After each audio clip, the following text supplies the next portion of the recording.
Hello, welcome back to another classic comic live stream, folks. I hope you're having a good Mother's Day. I just got back from visiting my mother myself just a little while ago. This is a little different. Normally I stream on Saturday nights, but I decided maybe I would try Sunday nights for a little while and see how that goes. Saturday nights are pretty crowded, it seems like, as far as people live streaming. So, got a number of different things to cover here for this stream. We've got the Babylon 5 animated movie. Want to talk about that a little bit. Casting for the Fantastic Four movie. And speaking of casting, also casting news for Superman Legacy, possibly. Actually, I shouldn't say news, more like rumors. Casting rumors rather than news. The CW's canceling a couple of their superhero shows. Wonder Woman has a daughter now. You may have heard about that. That just broke like a couple of days ago. And see, Guardians of the Galaxy 3, I'll talk about that a little bit. I have posted my review for that up on my channel. I hope you will check that out. And also, Dave Filoni did a recent interview that I think could be interesting in regards to what he says or what he didn't say in the interview. And that'll pretty much cover everything, I believe. Might have time for something else, but we'll see. I'm probably going to go about an hour, maybe a little more. So, why don't I just go ahead and start with Guardians, I guess. I'll just go ahead and get that taken care of. Let me bring this article up here.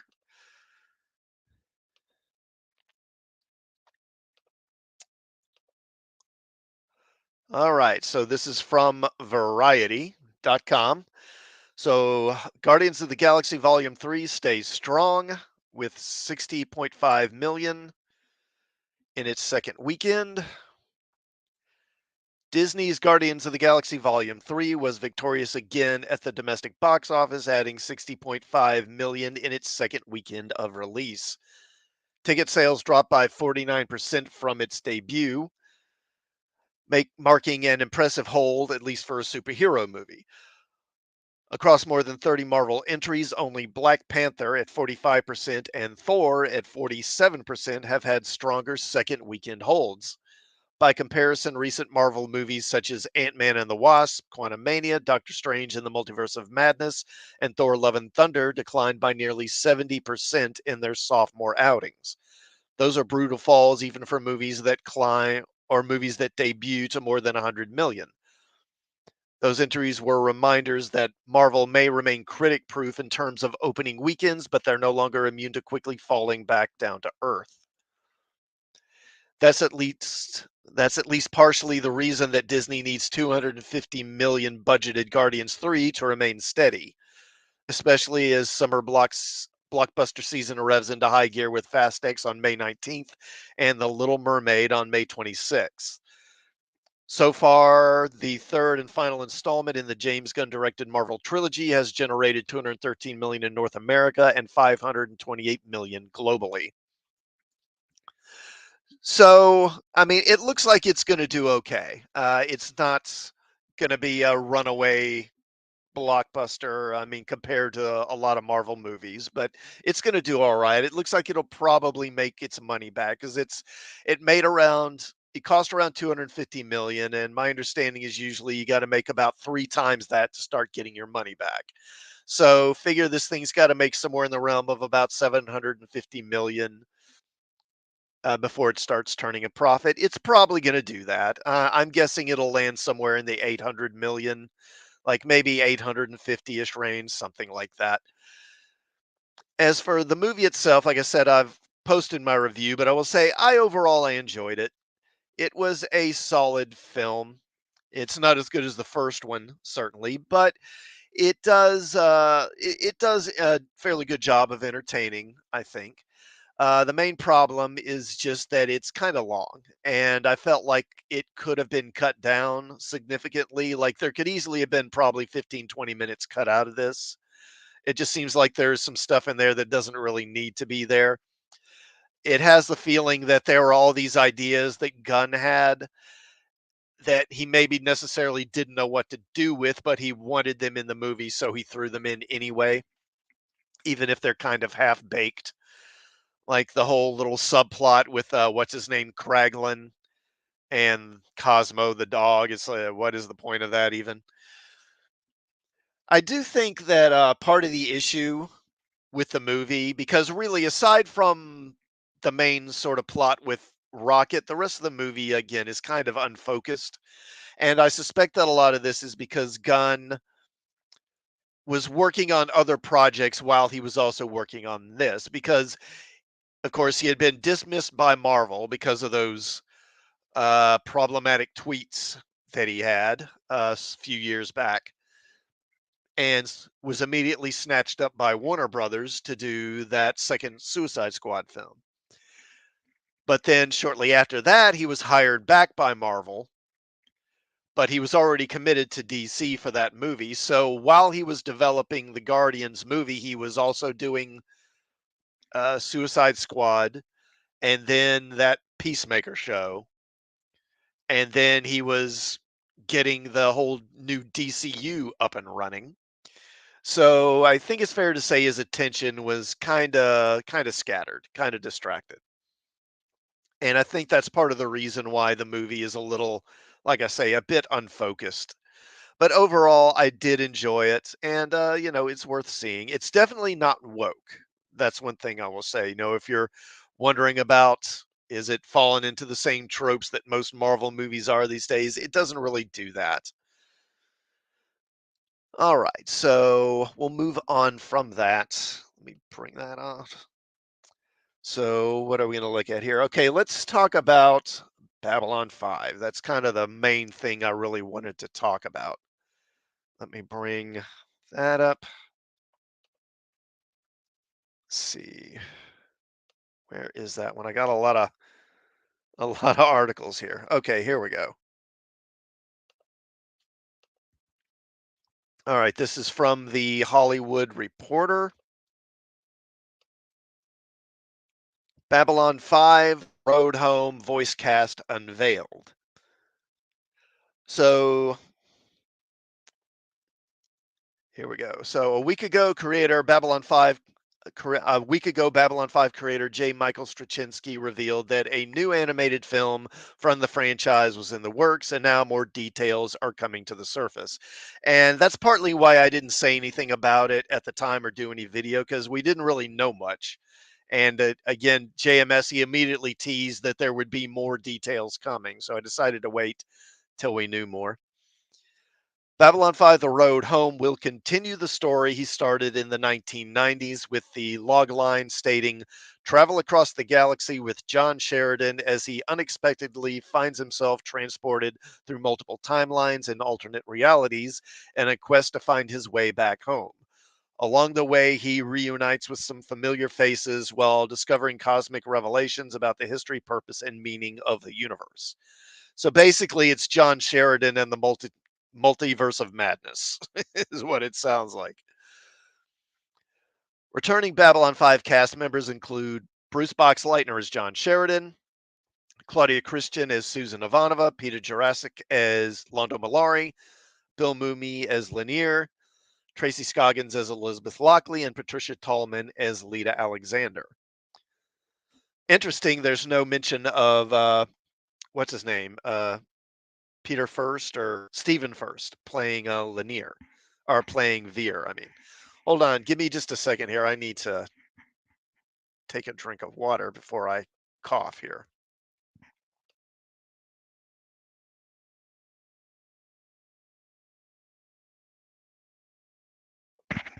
Okay. Straczynski wrote the film and executive produces. Matt Peters, known for Batman and Superman Battle of the Super Sons, directs, with Rick Morales serving as supervising producer. Sam Register is the executive producer on the project. The voice cast also includes Paul, and I don't know if I'm saying this right. I don't know if this is Guyette or Gaye, maybe Guillet, as Zathras, and Jeffrey Sinclair, and Anthony Hansen as Michael Garibaldi, Mara Junot as a reporter in the computer voice, Phil Lamar as Dr. Stephen Franklin, Peter Michael as David Sheridan, which is interesting. I'm assuming that's going to be Sheridan's son. Andrew Morgado as Jakar, and Rebecca Reedy as Delenn. Babylon 5 began life as a film that aired on TV in 1993, and the ratings were strong enough that Warner's ordered a series that ran 5 seasons and 110 episodes. Straczynski has continued expanding the story of Babylon 5, a 5-mile-long space station seen as neutral ground for various alien species to interact amid the backdrop of a threat of war. It spawned multiple feature-length TV films, comics, and novels, as well as the spin-off series Crusade. And Legend of the Rangers, don't forget that. Warner Brothers Animation and Warner Brothers Discovery Home Entertainment are plotting a summer release for the new animated feature. Straczynski has plugged the new film with words such as raucous, heartfelt, and nonstop, and called it a love letter to the fans.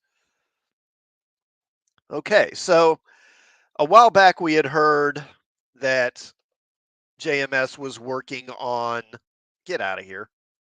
Okay, there we go. Was working on a new iteration of Babylon 5, a new series. So this is not that. This is a continuation of the original series. And as they mentioned, it is going to be an animated film. It'll be interesting to see what the animation style is going to be like for this. This is being done by Warner Brothers, so I assume this is pretty much the same folks who do their DC films. As they mentioned, like the director, he directed Batman and the Super Sons, which are Batman, Superman, and the Super Sons, which came out not too long ago. So that's one of their animated films. It'll be interesting to see, does it have a DC style of animation to it, or are they going to do something new, something different? I hope it'll be something different and distinct. It's going to be interesting. It's also going to be kind of weird having people who didn't originate the characters playing these parts, like having someone besides Andreas Katsoulis playing Jakar, for example, or someone besides Mira Furlan playing Delenn. But I guess if you're going to do it, doing it in an animated way, animated style is probably a better way to go. Now, as for the plot, now they do mention this is a time travel and sort of dimension hopping thing. So apparently, from the sound of it, Sheridan is going to, wind up getting, I guess, adrift or lost in space and time, and sort of try to find his way back to his own timeline and his own universe. And as he does this, we'll see him in different time periods of Babylon 5. That's why I'm guessing why Sinclair is going to be in it, for example, and his son David as well. Because when the series ended, I think was David even born yet? I don't remember. If he was, I don't think he'd even been born yet. And of course, Sinclair left in the first season, after the first season, before Sheridan came in. And as far as we know, that interaction they had in War Without End was the only time they met. So it's probably going to be him going back in time and seeing these people. Now, they do mention that Zathras is part of it. And of course, in the series, Zathras was one of the aliens or alien who tended that machine that was buried under the ground on, was it Epsilon, which is it, Epsilon 7 or whatever it is? I forget which Epsilon it is, but the planet that the Babylon 5 orbits. And that machine had the capability to open time portals, I guess you'd say. That's how Babylon 4 moved through time in the series. So I'm guessing Zathras and that machine are going to have some involvement, and that's how Sheridan winds up getting lost in time. Now, here's the thing.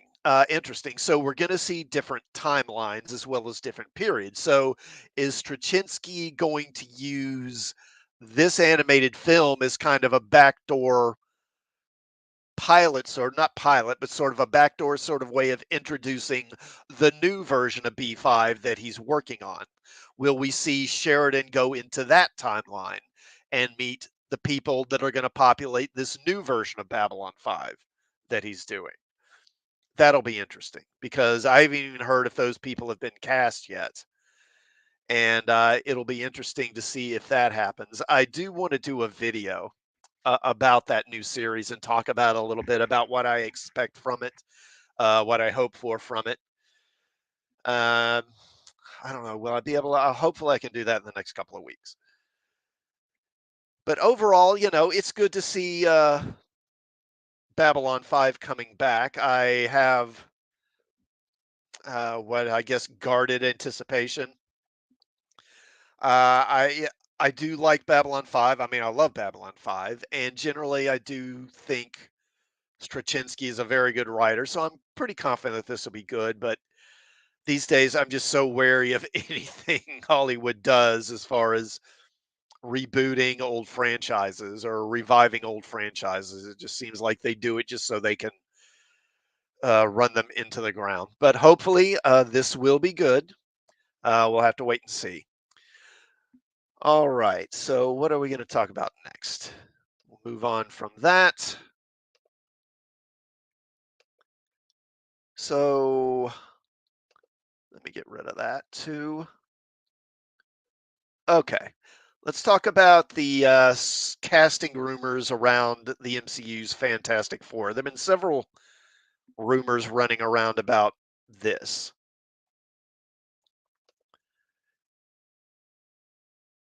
So, this comes from Forbes. New report says Fantastic Four's Reed Richards has been cast. While rumors about who will take the roles of Marvel's new Fantastic Four cast have been circulating for a while now, lately some have appeared to be more substantial than others.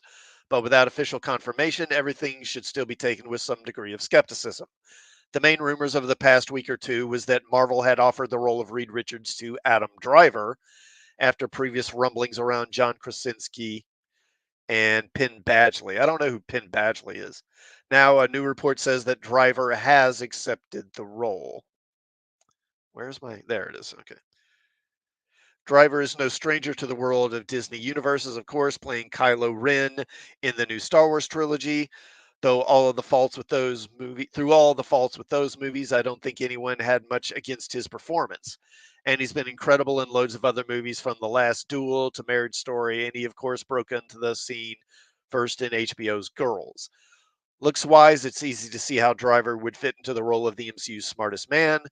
Maybe not like Ewan Griffith looking perfect, but good enough, certainly. I'm wondering if he'll get a haircut. The rest of the cast is not reported to be fixed yet, despite many past rumors. A similar report making the rounds alongside the Driver news is that Margot Robbie has been offered the role of Sue Storm, where she'd be Driver's wife. Robbie is, of course, one of the biggest A-listers in Hollywood these days, and also a superhero veteran, playing Harley Quinn in 3 films for DC. So now she'd span both universes if she took this job. I think I heard that Normal People Gladiator 2's Paul Mescal was in the running for Johnny Storm.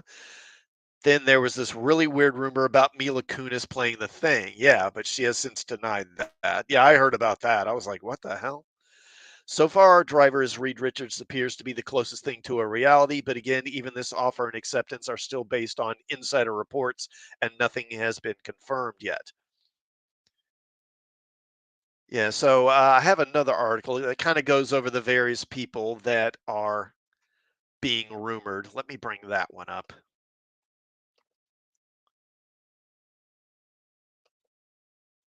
Yeah, here we go.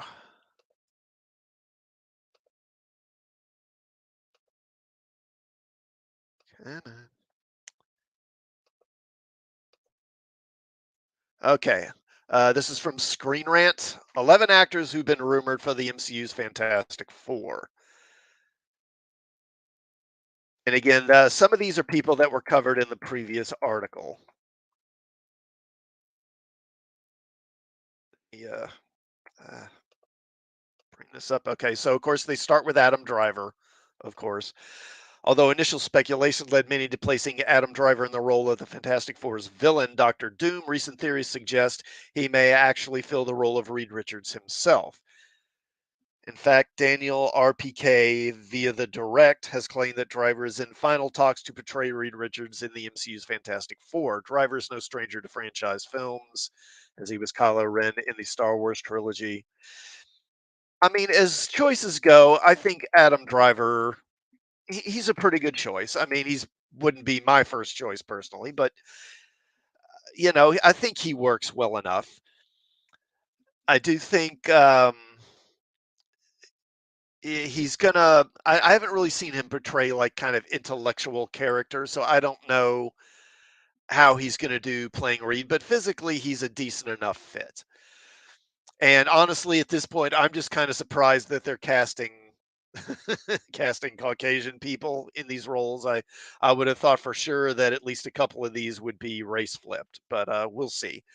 But of the names I've heard, he is probably the one I think is the best choice. Okay, Penn Badgley. Now I don't really know this guy. Penn Badgley is known for his role of Dan Humphrey in Gossip Girl and Joe Goldberg in Netflix's smash hit series You. So he's in Gossip Girl. I mean that and some Netflix show I've never watched. That might explain why I don't know him. During an interview on Josh Horowitz's Happy Sad Confused podcast, Badgley was questioned about fan casting, placing him in the role of the MCU's Reed Richards, to which the actor responded with a coy, "I can't reveal that, neither confirm nor deny," unquote. This reserved response to questioning suggests that talks may have been happening to feature Badgley in Fantastic Four, though nothing has been confirmed by either Badgley himself or Marvel Studios. Um, I mean, just looking at him, I mean, I think he'd probably be okay. I mean, physically, he's a good fit. Ryan Gosling, I don't buy this. I don't think Gosling's going to be in this for a minute.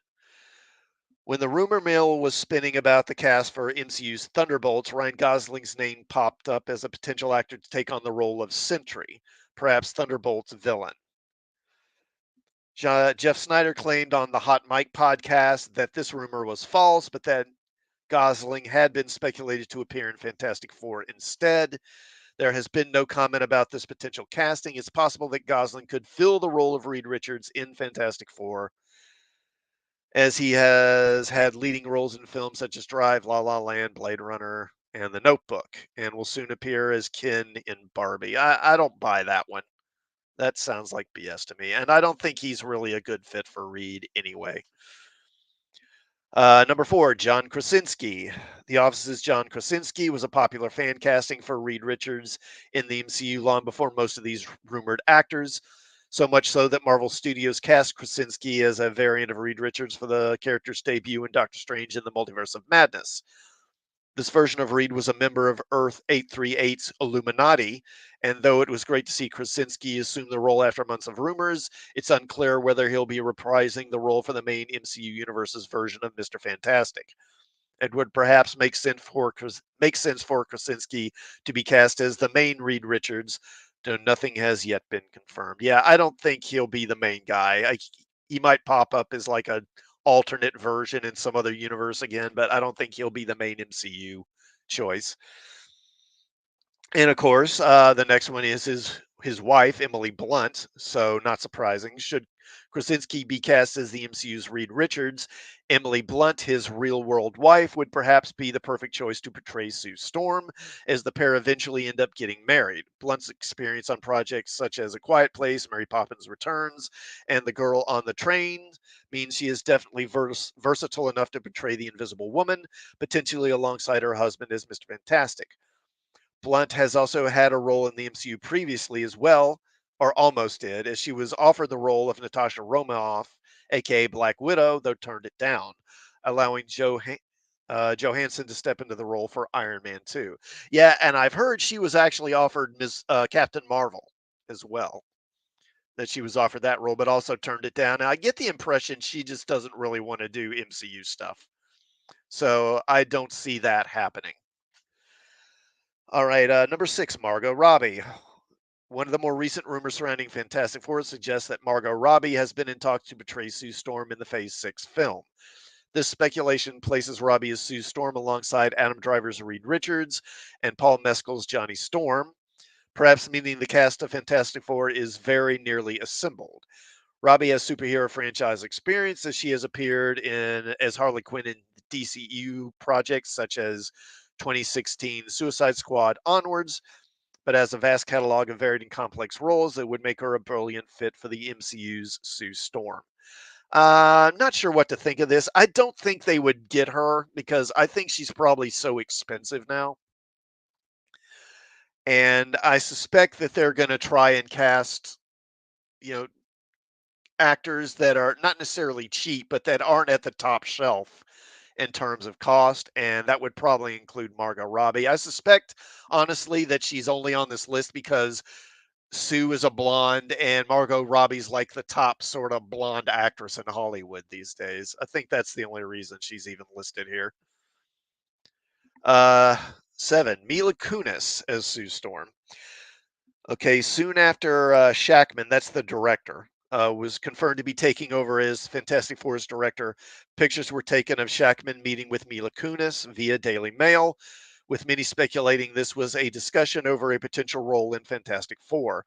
With acclaimed roles in films such as Forgetting Sarah Marshall, Black Swan, and Bad Moms, Kunis has the star power to debut as the MCU's Sue Storm in Phase 6 and could even pull off slightly more comedic scenes featuring the team as she has voiced Meg Griffin in Family Guy since 1999.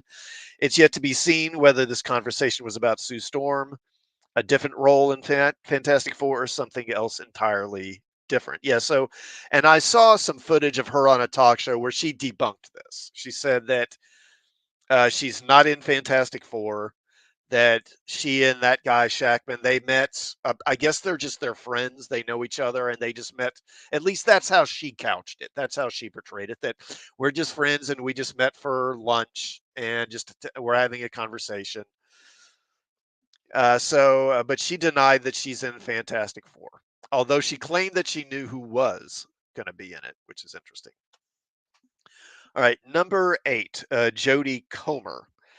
Jodie Comer has become internationally known after starring as Villanelle in the BBC's hit spy thriller series Killing Eve, and has since had major roles in projects such as Free Guy and The Last Duel, and is set to appear opposite Austin Butler and Tom Hardy in the upcoming The Bike Riders. Comer's poise and presence would make her perfect for the MCU's Sue Storm. When questioned recently on the Happy, Sad, Confused podcast, she stated that while she hadn't heard anything, never say never. Never say never. Comer claims to have not met with Marvel Studios chief Kevin Feige, though many MCU actors have used this response in the past. I'm not really familiar with her, so I really don't know what to say about whether she would be good or not, because I haven't seen anything with her in it. All right, number 9, Rachel Brosnahan. Perhaps best known for appearing as stand-up comedian Miriam Midge Maisel in Amazon Prime Video's The Marvelous Mrs. Maisel, Rachel Brosnahan has also been rumored to be appearing as Sue Storm in the MCU's Fantastic Four. During an interview with ET Online, Brosnahan claimed she hadn't heard anything from Marvel Studios, but is about to be available as The Marvelous Mrs. Maisel is coming to an end.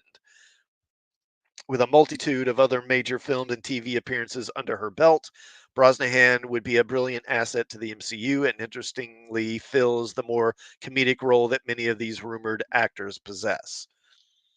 I've never seen that show. I've heard about it, but I've never really watched it.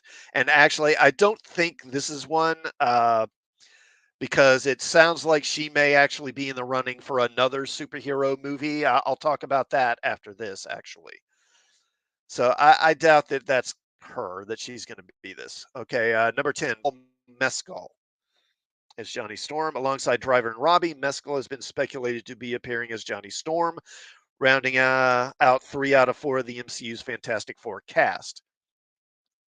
With fans still unclear on who will betray Ben Grimm, aka the Thing. And I thought it seems like a while back, like sometime last year, I remember hearing that a rumor that Seth Rogen was going to play the Thing, which I mean, I wasn't thrilled with. I'm kind of over Seth Rogen. Rising to fame as Connell Waldron in the miniseries Normal People, Mescal has more recently appeared in The Last Daughter opposite Olivia Colman and After Sun as Callum, a role which earned him an Academy Award nomination.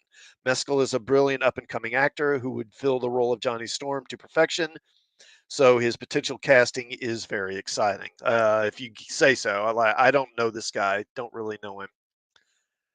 All right, and 11, Austin Butler. Following a starring role as Elvis Presley in Baz Luhrmann's Elvis, earning him an Academy Award nomination, Butler has been speculated to be appearing as Johnny Storm in the MCU's Fantastic Four. While mostly starring in TV roles, Butler broke into film with 2015's The Intruders and has since had roles in Quentin Tarantino's Once Upon a Time in Hollywood and The Dead Don't Die, and is set to appear in The Bike Riders alongside Comer and in Denis Villeneuve's Dune Part 2. Yeah, he's going to play Fade Ralpha in the next Dune movie. He does appear in that new trailer, which I almost did a video on, but I wound up not. I hope he'll be good in that. Butler would be a fantastic asset to be the MCU's Fantastic Four, or to the MCU's Fantastic Four, though nothing has yet been confirmed about any of the upcoming films cast. So I hope this one is true. I hope he does wind up playing Johnny because I think he's just about perfect to play Johnny Storm. I think he's all. First of all, he's a quite a good actor. He is a very talented actor, and I think physically he's just right for the role. And so I hope he winds up being the guy. As for the rest of the list, I don't know. All right, that's enough about that. Let's move on to something else here. Okay, yeah, there is this. So I almost forgot. Let me bring this up.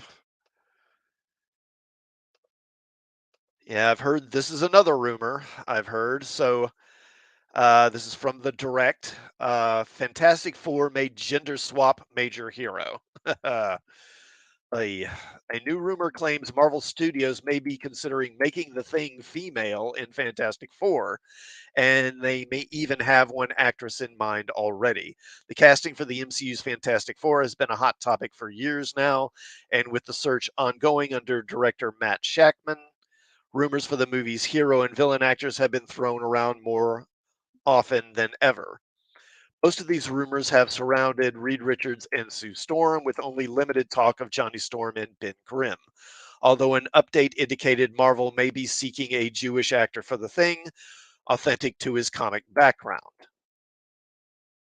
Marvel Studios might be considering gender swapping the Thing, aka Ben Grimm, for its 2025 Fantastic Four reboot. At least that is if a recent rumor from popular scooper My Time to Shine Hello is to be believed. The scooper purports that Marvel Studios and director Matt Shakman are searching for a Jewish actor for the role. However, what comes as a surprise is how they are supposedly looking at both male and female talent for the role. They specifically noted Friends with Benefits actress Mila Kunis as one of those being considered. Rumors swirled of the actress's involvement in Fantastic Four after she was spotted at lunch with Shackman in February, although most speculated she would play Sue Storm, usually the team's only female member.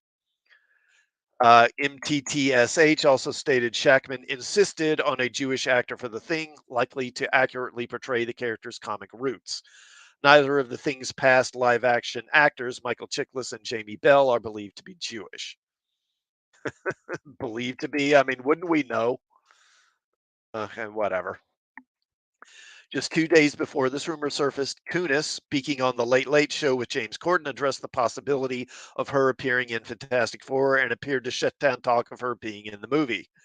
It's safe to say the rumor proved controversial on Twitter, with countless fans outraged at the idea, and some, such as at non existent Alt 8, were claiming they will not be watching if a female thing is cast.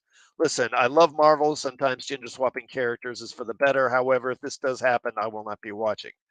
Even going beyond Fantastic Four, some, including Imp3423, suggested a decision like this could impact the whole MCU. Yeah, if they gender swap the thing, then the MCU is cooked for real. Many stated they would have been on board with past gender swaps, but not in this case. Dub0890 called the Fantastic Four character way too iconic to be gender swapped for the MCU. This is where I draw the line with gender swapping. Not the thing, please, not the thing. He's way too iconic. But it wasn't all doom and gloom. The GWW's KC Walsh, whoever that is, pointed out how the thing's dynamic of feeling ugly and rejected may actually, quote, be more relevant to a woman than a man. Again, nothing about Ben having a vagina instead of a penis is disrespectful to his character. In fact, a huge part of the thing is how ugly and rejected he feels based on his looks, something women deal with 1,000 times more. It is more relevant to them than a man. Similarly, The Hollywood Reporter's Richard Newby noted the potential for an interesting dynamic in using Marvel Comics' female thing, Sharon Ventura, and pushing Ben Grimm to the side for a while.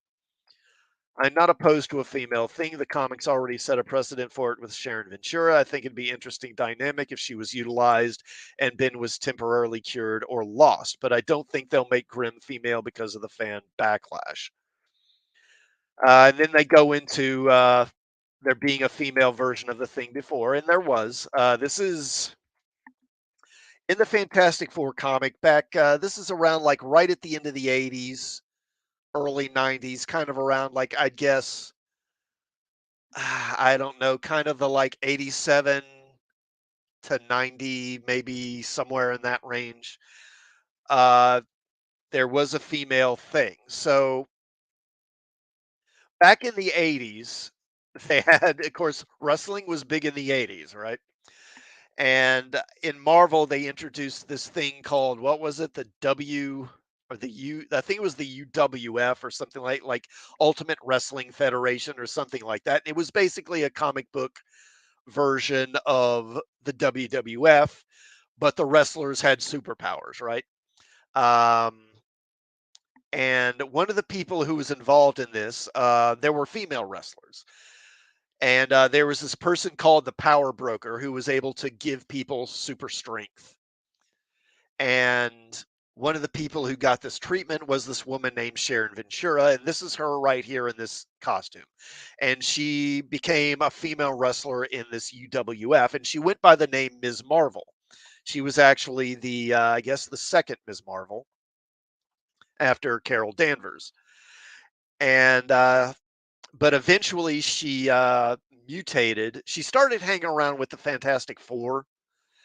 Or actually, I think it was now. See, the thing actually had a solo book at this time, and the UWF figured prominently in his book. So I think she became friends with the thing and was sort of hanging around with him. And then when he's rejoined the Fantastic Four, she just kind of tagged along, I think.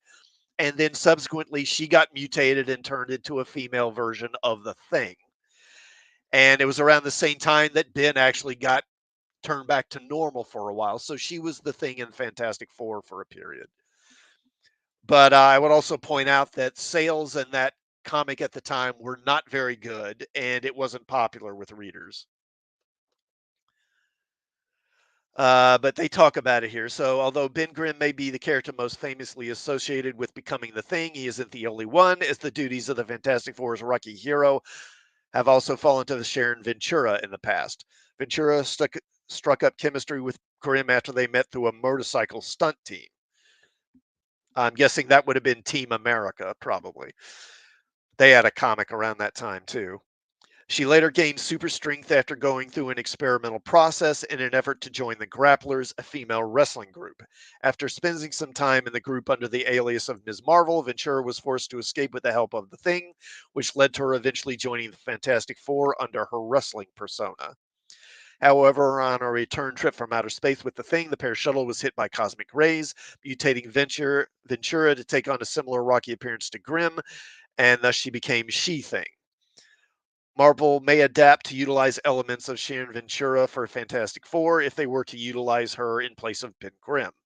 Although most of these events wouldn't fit with the existing MCU, so it's more likely she would just be slotted into Grimm's usual origin.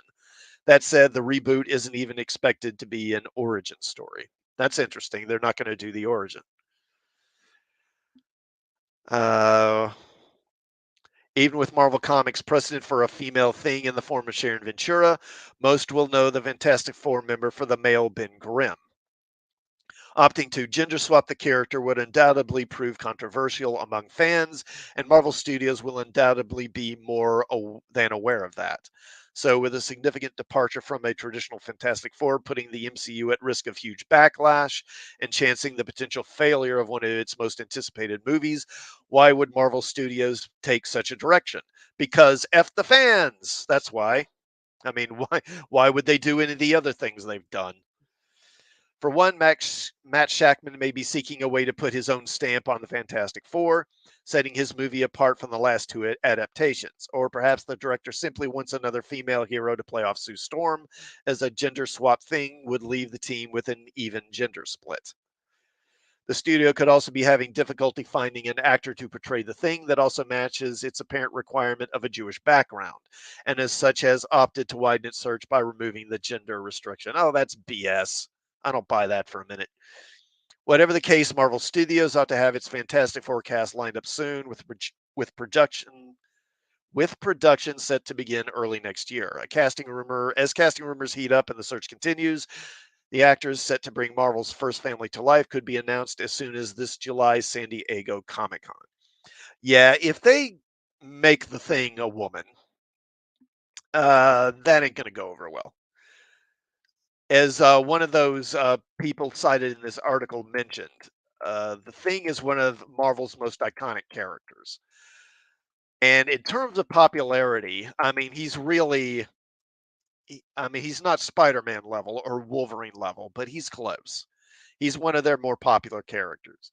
And if they gender swap him, it's not going to go over well.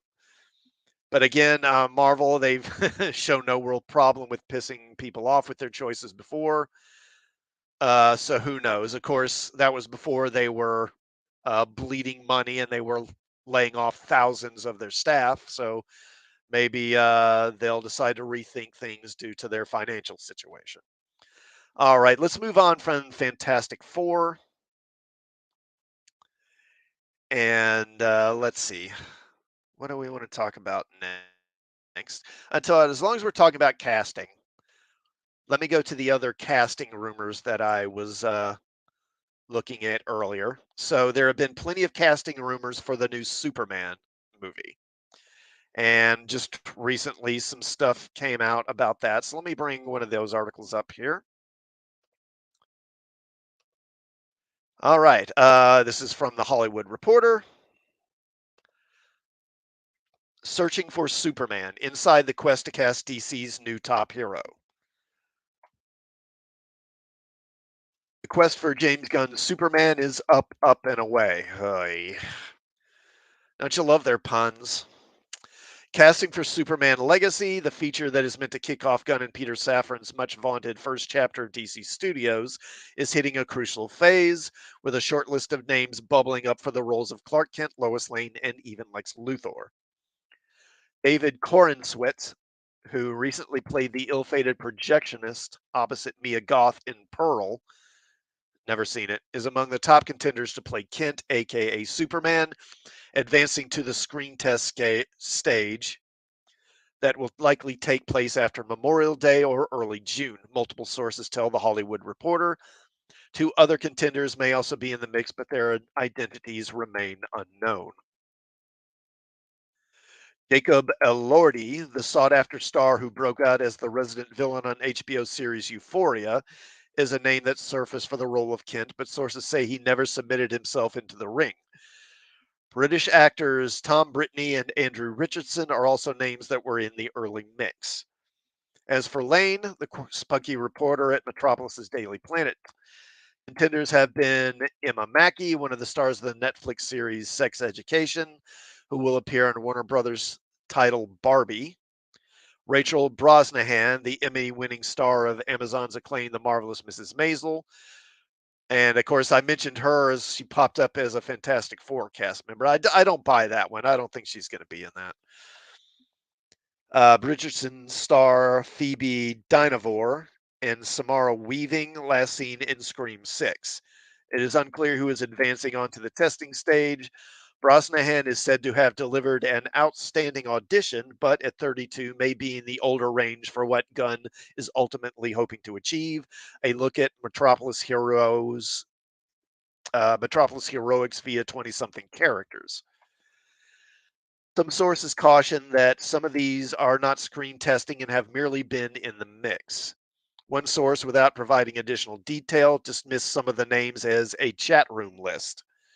Warner's had no comment, and one insider said the filmmakers in studio, quote, are nowhere near a decision, unquote. One role that seems to have only one person earmarked is the classic villain Luthor. Nicholas Hoult, currently starring in vampire thriller Renfield, has been tipped to play the bald-headed evil genius. Holt's name has been swirling around Legacy for several weeks now, with some theorizing he was up for Superman. The actor had a previous close call with the DC moving realm when he was the runner-up to play Batman for Matt Reeves, with the role going to Robert Pattinson. Studio has loved him since Fury Road, said one source, referring to Warner Brothers' 2015 action classic from George Miller. Yeah, I have another article that has him being a name up for Superman. So I'll take a look at that in a minute. While the roles being chased by many of the town's up and comers include the trio of classic characters, others sources say the movie will be populated by many faces. It will seek to introduce DC heroes that are already established in the movie's setting. Superman Legacy will be the first film under the Gunn-Safran regime at DC, making the casting of particular note. The superhero holds a place of particular importance for Gunn. Quote, I completely relate to Superman because he's everything I am, Gunn told THR in an April cover story. He's somebody who is an outsider who feels like an alien, but also the ultimate insider because he's Superman. And that's kind of what I feel like, unquote. Okay. As for the macroeconomics of Superman, Warner Brothers Discovery CEO David Zaslav is betting big on the new superhero strategy. Quote, DC is the biggest value creation opportunity for us, unquote, Zaslav said in February during a Q4 earnings report. In 2022 and early 2023, Warner Brothers Discovery cleared the DC decks, shelving Batgirl indefinitely and releasing Black Adam and Shazam Fear of the Gods to mixed results at the box office. Yeah, that's putting it kindly. Still to come is Blue Beetle, which was once set for HBO Max but was moved to an August theatrical release, and June's long-delayed Flash movie that has already been screened in full for exhibitors at CinemaCon with positive results. Aquaman and the Lost Kingdom, due out in December, is the final DC film made by the previous regime. Yeah, so let me get that other article up. Where is it? Yeah, here we go. Give me just a sec here. And this is from Screen Rant. New Superman actor candidates revealed in new casting reports. So, new Superman legacy casting updates have emerged about who is currently in the run for the roles of Clark Kent, Lois Lane, and Lex Luthor. As James Gunn has finished his time with Marvel Studios, the filmmaker is busy preparing his next superhero project for the DC Universe, which is Superman Legacy. The Superman reboot will be one of the major installments for DC Studios as they set up the new DC Universe. With production eyeing a 2024 start, Superman Legacy is currently in the midst of its casting process. According to The Hollywood Reporter, a number of actors currently in the run for Superman Legacy are in the run for Superman Legacy. Per the trade, David Cornsweet is among top contenders for the role of the Man of Steel alongside Tom Brittney and Andrew Richardson. In addition, there are two other mystery actors being eyed for the role. Euphoria star Jacob Elordi hasn't submitted himself for the part, but apparently his name had surfaced for the lead. For Lois, Emma Mackey, Rachel Brosnahan, Phoebe Dynevor, and Samara Weaving among the top contenders. Lastly, Nicholas Holt's being looked at for the film, as The Hollywood Reporter claims it is for Lex and has apparently had his name swirling around Superman for weeks. However, Deadline's Justin Kroll is claiming that Holt is actually up for Superman, not Luthor. Kroll also added that the studio isn't even close to having a short list for their cast, including having their lock for Superman as of right now. Nonetheless, Holt being up for a role in Superman Legacy is coming after he recently opened up about having been a front runner for the Batman. While he almost landed the role of the Dark Knight, the gig eventually went to Robert Pattinson. For the time being, Warner Brothers and DC Studios have not confirmed if any of these names are actually up for Superman Legacy. There could easily be a lot of other actors that are also being eyed, but who have just not been put on the radar yet with the trades. However, if this is an indicator that they are at least getting a few steps closer to landing their leads, it does raise the question of when they may announce the full cast. And then they have a quote here from James Gunn saying, for all of you asking, I would never comment on who is or isn't auditioning for a role. That's the actor's business only, and it isn't something I'd make public unless they did it first after the fact, like with Glenn Howerton or Zachary Levi having auditioned for Star Lord. San Diego, San Diego Comic Con would be the most logical event to bring some Superman Legacy casting announcements. For years, Warner Brothers DC presentations have usually been outstaged by Marvel Studios at Hall H, which is arguably the biggest day of the entire convention. However, if Gunn were to announce not only his new Superman, but also his stars for Lois, Lex, and even Jimmy Olsen, that would go a massive way to win some of the thunder at San Diego Comic Con. Superman Legacy is right now one of the hottest projects in Hollywood, and revealing the new Man of Steel live at Hall H would easily conquer the headlines. Time will tell who ends up landing any of these roles in the Superman reboot, but nevertheless, this will be a crucial project for the new DC Universe. Hopefully, it won't be much longer until Superman Legacy lands some cast members. So, I mean, as far as of this list of actors, the one I know best is Nicholas Hoult. And I like Nicholas Hoult. I think he's a good actor. Of course, he played the Beast, Hank McCoy, over in the X-Men movies, and I thought he did a fine job.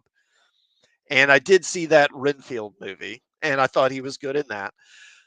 But I don't know. Personally, I don't see him as Superman. He's a good actor, but he's just, in my opinion, he has kind of too much of a boyish look to him. And I think Superman should have a more kind of classically sort of like heroic look. I did look at some of the actors that they mentioned here, like this Corn Sweat, what a name that is, and what a Lordy. I thought that the guy Corn Sweat, he looks physically, he looks like the best fit. He kind of looks right, and he is tall enough. I think he was like 6'4", something like that. So just offhand off these names, I would say probably him. I don't know how good an actor he is. I haven't seen him in anything. But so often in these things, the it's not like Superman's a tremendously difficult role. I think you just need to come across as being a nice, decent person, and that'll do most of the work for you. But hopefully, we'll get some information on this soon. As far as Lois, um, it'll be interesting to see if that what Brosnahan. Of course, she was mentioned here as auditioning well. Whether that's true or not, don't know. I mean, physically, I thought she has a good look for it. I think physically she'd be fine. I haven't watched that show, Mrs. Maisel, so I don't know if she's good. I guess she is. The other actresses I'm not familiar with. I know for a time I thought that oh, what's her name? Well, never mind. There's an actress I liked for Lois for a while, but I can't remember her name now. She was in the Sherlock Holmes movies with Robert Downey Jr., but I'm blanking on her name now. And it'll also be interesting to see because I mean, as while I'm not great crazy about Nicholas Holt as Superman, I think he'd be an even odder fit for Luthor. I don't see him as Luthor at all myself, but I don't know. We'll see. All right, got that out of the way. So what are we going to look at next here? Okay. All right, let's talk about the CW. There's a couple of, they're canceling more shows. This is from the Direct. CW expected to cancel two more DC superhero shows. According to a new report, the CW is expected to cancel another two DC shows left on the network, including Superman and Lois. As the ongoing reimagining of the CW continues, cuts of the network's scripted content have been plentiful. Since a majority stake in the CW was purchased last year by broadcast, excuse me, purchased by broadcast group Nexstar, the emphasis has been less and less on scripted series like that of the Arrowverse and many other DC properties, and more on low cost, unscripted content and even live sports. All of this comes amongst a number of recent DC cancellations by the network, including a number of Arrowverse spinoffs like Batman Legends of Tomorrow and Stargirl. And I believe that The Flash is about to end as well. It's either, or did it already? It's either just ended or it's about to. I think they got maybe like one more episode left. Amid recent cancellations at the CW, two more DC shows are expected to be among the cuts. According to Variety, Superman and Lois and Gotham Knights are on the chopping block as the network continues its ongoing retooling. Superman and Lois is in the midst of its third season on the CW, meaning if this comes to pass, the upcoming season 3 finale will also be the series finale. Gotham Knights just kicked off its first season back in March, and with news of a cancellation, it looks as though it will be one and done. The news comes along with confirmation that Supernatural spinoff The Winchesters and a reboot of the classic 1970s series Kung Fu both got the axe. I didn't even know there was a reboot of Kung Fu. Other shows expected to be canceled are the cowboy crime drama Walker, Independence, and the spinoff of the hit high school football drama All American Homecoming.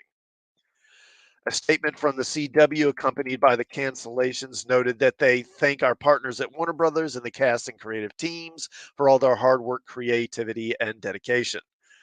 As we reimagine the new CW, we had to make some tough programming decisions. We thanked our partners at Warner Brothers and the cast and creative teams of Kung Fu and the Winchesters for all their hard work, blah, blah, blah.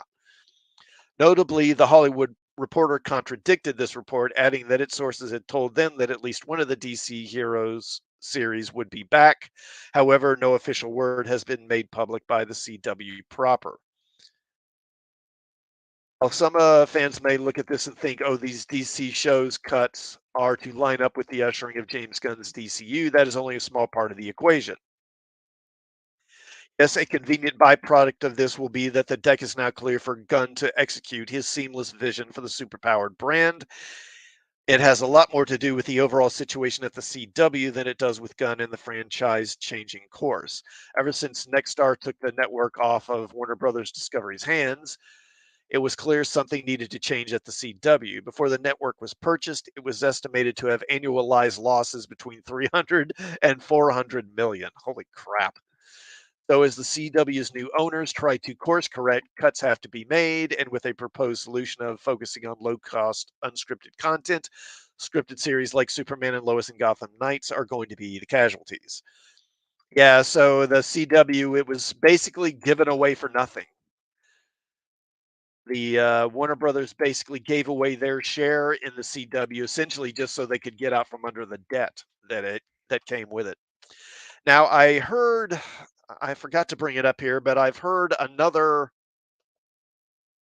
Oh, here it is. I do have that article, so let me bring that up. So there's another article here that also talks about this, and according to this, it looks like HBO Max may take one of these shows. So this is again from the Direct. HBO Max may save one Arrowverse spinoff show from cancellation. With a shift in programming having occurred at the CW, HBO Max's platform may step in to rescue a well-liked DC TV series from the chopping block. Superheroes were once the lifeblood of the CW, but one by one, these Arrowverse series died off through cancellation or by ending of their own accord. The CW's roster of DC shows only includes Superman and Lois and Gotham Knights as ongoing originals. The Flash has 2 episodes left. The recent sale of the network to the Next Star Group didn't help matters, as the CW's new president wishes to focus on cheaper, more accessible programming, with the fates of several shows left hanging in the balance. Um, let's see here. Okay, according to the Hollywood Reporter, Warner Brothers Discovery is considering moving the Arrowverse adjacent Superman and Lois to HBO Max, which will soon be rebranded to just Max. Okay. For a potential 4th season, which would effectively save it from cancellation by the CW. The CW's president, Brad Schwartz, previously stated that he wishes to keep at least one DC based show on the network. This could mean either Gotham Knights or Superman and Lois could stay put, but with the latter series being quite expensive to produce, this could result in the CW no longer wanting to fit the bill. It was previously reported that the fate of this series appeared grim, with the expectation that the CW wouldn't pick up season 4. So I watched the first season of Superman and Lois. It was okay. I didn't mind the show. I didn't love it. I felt like too often on the show, Superman needs help from other people to defeat villains. It's kind of the standard thing. The main hero can't stand on his own. He has to have help, whether that comes from another superhero like Steel helping him or Lois running in and saving him or something. And after seeing so much of that on other CW shows, it just kind of annoyed me and I stopped watching, but it's not a bad show. Okay, what else do we want to look at here? Okay, so Wonder Woman. Let's talk about Wonder Woman. So you may have heard that Wonder Woman has a daughter now, or is going to have a daughter, and this is from IGN. Wonder Woman 800 will introduce Diana's daughter, Trinity. DC Comics has some big plans in store for Wonder Woman in the months to come. Like The Flash, the monthly Wonder Woman series is about to reach its 800th issue in June 2023. That issue will serve both as a series finale for the current volume of Wonder Woman and provide a taste of things to come when the relaunched Wonder Woman #1 hits stores in September. IGN can exclusively reveal that those plans include introducing Wonder Woman's daughter, who goes by the codename Trinity. Trinity will make her debut in a story from writer Tom King and artist Daniel Sampere, which serves as a lead in to their work on the relaunched Wonder Woman series. And they give a picture of Trinity here. I actually like the costume for the most part. I think it's okay. I don't know about these things on her, these kind of knee pad things. Those seem kind of superfluous. But other than that, I think it's pretty good. Interesting to note, she has multiple lassos. She's got a golden lasso, what looks maybe like a silver lasso, and then this thing.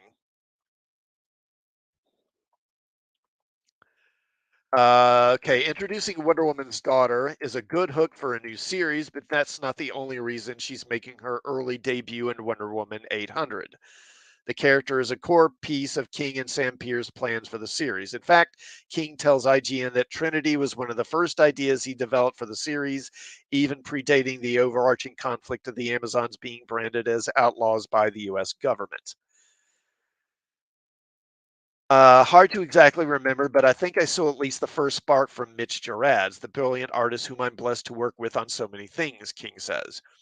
Mitch had a great idea for doing a sort of all ages short story that would follow up on our Mr. Miracle series, where John and Damien would be babysitting Scott and Barta's kid, Jack. This got me thinking about the son of Batman and the son of Superman as older brother babysitters, and how really the person they should be looking after is their little sister, the daughter of Wonder Woman. I have 3 kids, 2 of whom are close in age, and then one who's 5 years younger than those 2. So I'm very familiar with this dynamic and its potential for comedy and drama. Super sons and daughter. It was kind of thing I'd want to read with them at any age. So after I had that idea in my head, I couldn't get it out.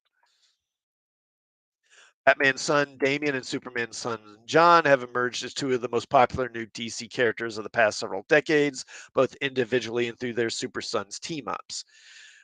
Of course, that's really talking more about the the sort of pre-gay version of Jonathan, but okay, whatever. We were curious what lessons King might have taken from the introduction of John and Damian and how the Super Sons might be influencing Trinity's DC debut. When Grant Morrison and Andy Kubert introduced Damian, it went off like an atom bomb in the DC universe. It was about Batman having a son. Yes, but it was more about this attitude Damian brought and how that played off of Batman and the Robins, how it immediately differentiated Damian as a character that was fun to read and write. So part of this was saying it's not enough to just have a generic daughter of Wonder Woman. She has to be a character where she has to have weaknesses and strengths and a personality that can play off her brothers and her mother. Dan Jurgens' introduction of John was quieter, and his growth in importance and popularity has been more organic, but perhaps just as impactful as Damian's. His strength seems to be his ability to talk to a new generation of readers, to show them both the relevancy of Superman's ideals and the need to evolve those tenets, i.e., make him gay. King continues, this was a model for the impact we wanted for Trinity, someone who could reflect the greatness of Wonder Woman and still show a next possible step for the ideals embodied in that very impactful and unique hero. In other words, Trinity is going to be a lesbian. You can take that to the bank. And maybe more important than all of that is that John and Damian are also great together. Pete Tomasi and Patrick Gleason have gave us endless gold with Super Sons. For Trinity, we wanted someone who could play in that same sandbox, who could add to that chemistry. King also admits that the character's code name was the result of a lot of trial and error in the name. It was podcaster Daryl Taylor who suggested the name Trinity. Daryl is a super comic fan, and I've been bouncing ideas off him for a decade to try and see what works and what doesn't. I had gone through 50 very bad names when he said Trinity, and it just fit. She'd have three lassos. She would complete what John and Damian had started. She wasn't another Wonder Woman. She was something new, and also it was just cool. It's nice to have nerdy friends. As for the look of Trinity, Sampear tells IGN that the character is meant to blend the classic Wonder Woman aesthetic with a more modern flair. It's not just the costume, it's about creating her entire appearance, her face, body language, and visual attitude, Sampear says. It really was a big challenge, but a wonderful opportunity at the same time. Luckily, this one flowed pretty natural from the first attempt. Judd gave me some previous notes about how he would like to have the curly hair and ponytail, and also the three lassos. Starting from there, my idea was to make a balance between some classic Wonder Woman details, like the stars of the bracelets, mixed with a more modern look. I pitched a possible design for Diana when we started the run with her having long pants that finally we didn't use. So I thought it was a nice opportunity to give Trinity those pants. I also wanted to give her a more superhero look and less warrior base, so I reduced the minimum armor parts. Pierre adds, finally, I loved Yara's design and her chest plate and wanted to do something similar to Joelle Jones's design in ours, like establishing it's a common piece young Amazons use frequently. For the colors, I like the idea of using blue as the dominant color over red to make the opposite of her mother and give Trinity her own personality in that aspect too. Trinity will be a character, an incredible character, and I'm very honored to have created her look. I hope fans will enjoy it. The new Wonder Woman series marks an interesting departure for King. Following his 85 issue run on DC's flagship Batman title, King has exclusively worked on self contained limited series like Supergirl, The Human Target, or Rorschach. For a while, it seemed Tom King's days of writing ongoing series at DC were behind him. Yeah, we could only hope. But it was specifically because he had grown so comfortable writing 9 to 12 issue books that King decided the time had come to branch out again. It was basically three things. First, I love where DC is going now, where Jim Lee and Marie Javins are taking us. Uh, you mean into plummeting sales? All the energy coming out of DC Studios, and I just wanted to be a part of it, to be somewhere near the center of it. There's this DC renaissance going on. Yeah, sure. And I wanted to help, and selfishly, arrogantly, I wanted to show I could run at this new awesome pace. The last big current continuity book I did was Supergirl Woman of Tomorrow, and I hope to do some more work in that style. A book that wasn't a deconstruction of heroism, but an embrace of it, something that shows why these Cape people still matter, are still essential. I don't trust you, King. I don't believe you. King continues, second, I love doing contained full story series. It's the absolute best way to write. I was starting to get scared of doing anything else. And when you get scared of writing something, that's when you have to write it. If you're not challenging yourself, pushing past your fears, then you're not writing good. Well, Tom, as a writer, you should know you should really say, then you're not writing well, not writing good. But, whatever. What do I know? This was just a path I was afraid to go down, so I took it. Third, finally, it was a chance to work with Daniel, who is just stunningly gifted. I mean, you get a call saying, here's one of the greatest characters in fiction, and we have one of the greatest artists in comics interested. It's hard to say no to that. While Trinity will appear as a young adult in the Wonder Woman 800 story, that doesn't mean Diane has been hiding the existence of her daughter for the past several decades. King tells IGN that the story is set roughly 20 years after the events of Wonder Woman #1. In the present day DCU, Trinity hasn't been born yet, and the monthly series will trace her origins and how she grows into the heroine seen in Wonder Woman 800. She'll continue to play an important role in the series even as it flashes back to the present. I think it's safe to say we'll see more of that future as we move forward with the story in Wonder Woman, which centers around how that future came to be. But it's important to add that the main focus of Wonder Woman, the book, will be Wonder Woman the hero. The point of every issue and every arc of our story is to show the readers how awesome Diana Prince is, how relevant she is to today's world, and how kick ass her powers and personality are. Trinity is part of that story, but there's a lot more than just Trinity coming. DC fans are probably wondering about the identity of Trevor's father. Is she the daughter of Steve Trevor? Is her hair color a clue? King is remaining mum on when fans will learn the answer to that key mystery, but that in itself suggests a big reveal during the course of the monthly series. For now, though, it appears as though Trinity's relationship with her mother is King's primary focus. Being the daughter of Wonder Woman, being raised with that particular and particularly historic superhero as her mother has an impact on Trinity that can't be underestimated. In many ways, the story of many of the Wonder Girls is them finding their independence from Wonder Woman's legacy, discovering what makes each of them unique and special and wonderful and cool. In contrast, Trinity can never escape her parents. Good or horrible, absent or present, your parents' legacy, their decisions are always with you, and you forever struggle to reconcile what they have done with who you are. It's not enough for Trinity to find her independence or her independence. She has to learn what it means to be the daughter of Diana. Huh. Okay. Well, so when I heard about that, of course, when you hear Wonder Woman has a daughter, the first thought is, well, who's the father? And my first thought immediately was, it's not going to be Steve Trevor. I don't think that's too obvious. So it's not going to be Steve Trevor, and it probably won't be someone that would automatically come to mind, like Superman, for example. One thing I do think might be a possibility is Batman, because I mean, if you wanted to boost sales on Wonder Woman books, having Diana and Bruce have a kid together would be one of the best ways to do that, because then if this is Batman's daughter too, Batman and Diana's daughter, then she's effectively a Batman character. And that makes the Wonder Woman books Batman books by extension. And as we all know, Batman's the bestseller DC has. So if you want to boost sales, that would seem like the most obvious thing to do, would be to have Batman be the father. Having said that, DC has never really shown any interest in boosting sales. In fact, they seem to enjoy doing the opposite and driving readers away. So I doubt that's the answer. I don't think it'll be Batman. As for who I think it will be, again, I don't think it'll be Trevor or anyone obvious that comes to mind. It's probably going to be some character we haven't met yet. I would imagine that in his run on Wonder Woman, King will introduce some new character, and that character will wind up being the father, if there is even a father. I mean, we're kind of assuming that Trinity is born through, the natural sort of childbirth, right?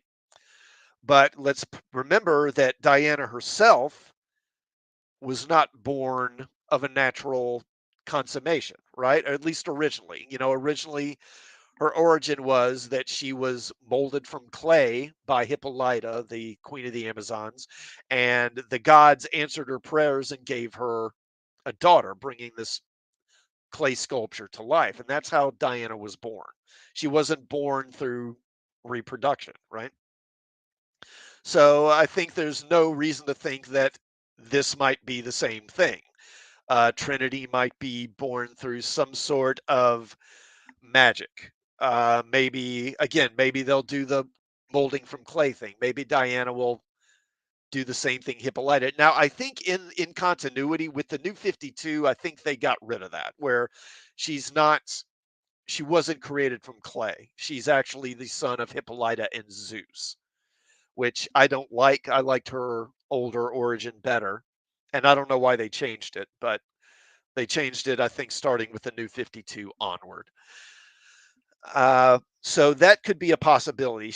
And if not that, through some other magical means, through some other sort of magical process, rather than being born through sexual reproduction. Now, another thing that occurred to me is she might be actually some sort of clone and or duplicate of Diana.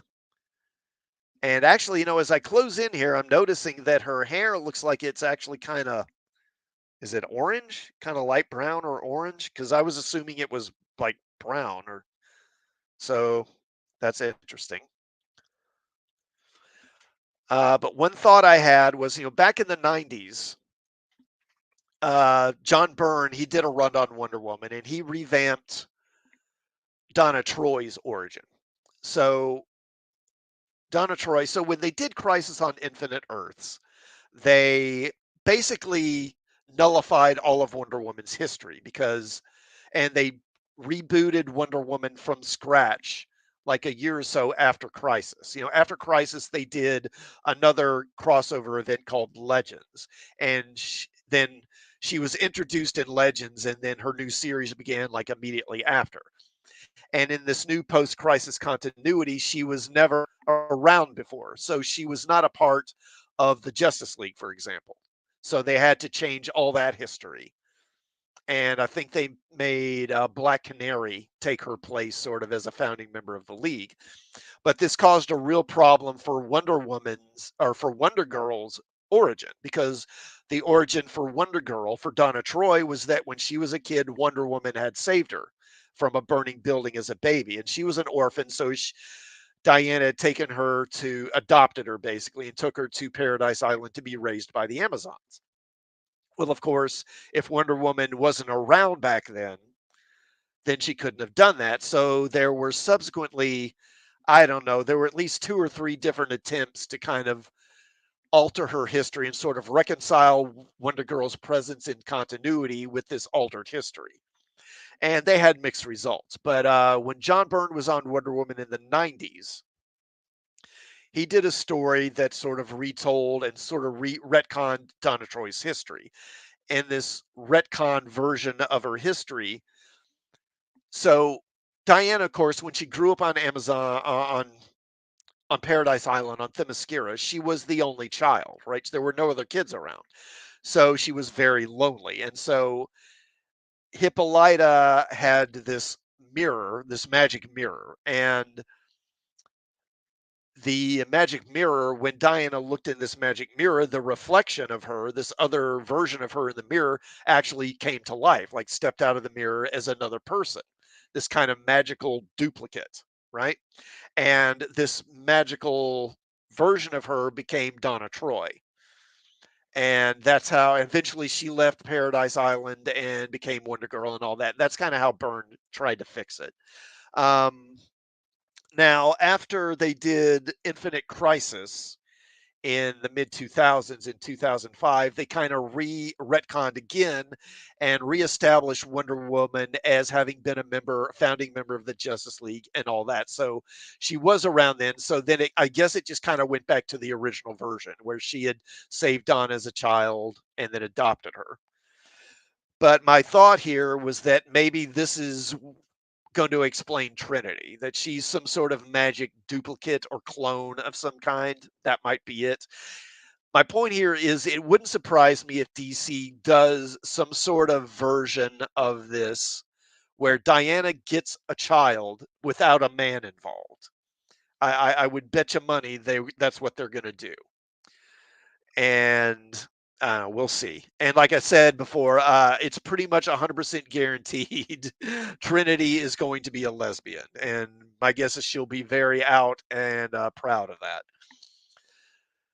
Okay, enough about that, I guess. What else have we got here? Okay, so we got a little Star Wars. Let me touch on Star Wars right quick. Where are we at? Okay, we're at an hour and 20 minutes, so I'll go another 10 minutes or so probably. All right, so this is from entertainmentweekly.com.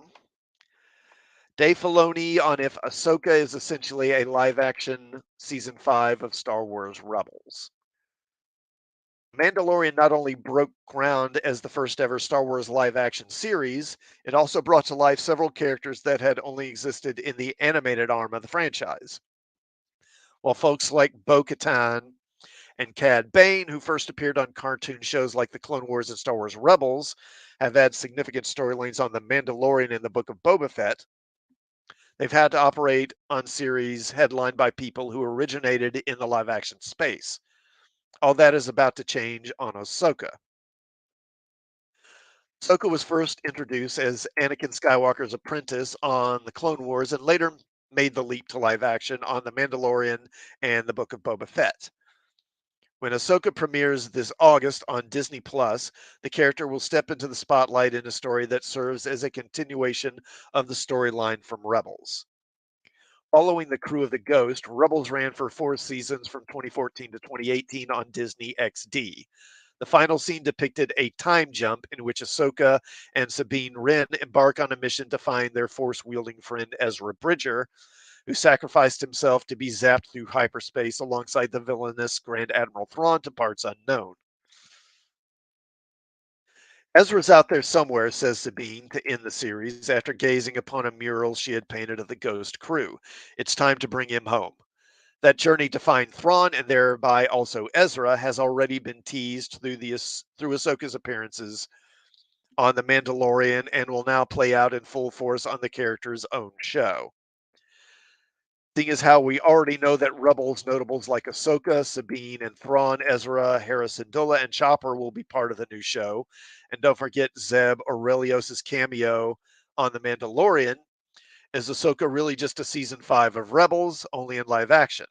We asked Rebels and Ahsoka showrunner Dave Filoni exactly that when he and Jon Favreau stopped by EW's Dagobah Dispatch podcast. That's an interesting question, Filoni replied. I suppose that's one way of looking at it. Because of the epilogue that I did in Rebels, definitely all signs are indicating that there is a continuation. However, the man who created these characters in animated form and now gets to shepherd them in live action prefers to take a more expansive view. For me, when I'm telling these stories, I don't limit things like, oh, well, I did an animation, so I would do it differently in live action. There's just the story that is, and I was testing it or telling it in one medium. Rebels is a different style than Clone Wars. Even visually, that changed the way I could execute certain things in Rebels. The story kind of evolved since I worked on Rebels. Working with John and setting things down in The Mandalorian created an opportunity to see how does Ahsoka work as a character in live action. Considering Filoni created the character himself, transitioning snips to live action was both meaningful and nerve-wracking for the director-producer.